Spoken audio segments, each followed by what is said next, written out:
Pig-andama kan Public Safety Office ang magiging bulos kan trapiko sa Lunes, aldaw kan balik eskwela sa mga pampubliko asin pribadong eskwelahan. Partikular na tututukan ang kalabaan kan Peña Francia Avenue kung saan napapamugtak ang darakulang elementarya, high school asin kolehiyo. Sigun ki PSO Executive Director Rene Gumba, iwawarak ang nasa 50 traffic enforcers dugang pa sa traffic enforcement team kan Naga City Police. Iyo po, ang Traffic Enforcement Unit saka ang Traffic Management Division, so ang TEU sa PNP, ang TMB sa PSO, nag-uurulay na po lalo na sa deployment during the school opening.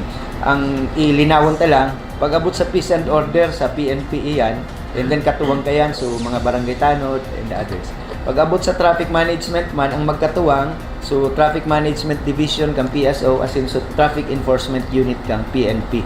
So ang sa indang deployment will be adjusted accordingly. Usually ang tasking so PSO yaon sa mga intersections and so PNP nako-cover sa mga school zones.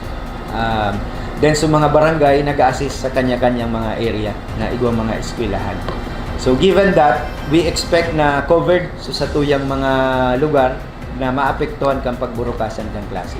Abiso ni Gumba, maigot na ipapautob ang traffic ordinance kan syudad, urog na ang pagsunod kan mga motorista sa mga designado sa nangbabaan, sakayan asin paradahan.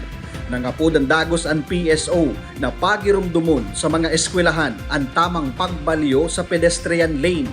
Para saan nagangunyan, Pitik Sanyel.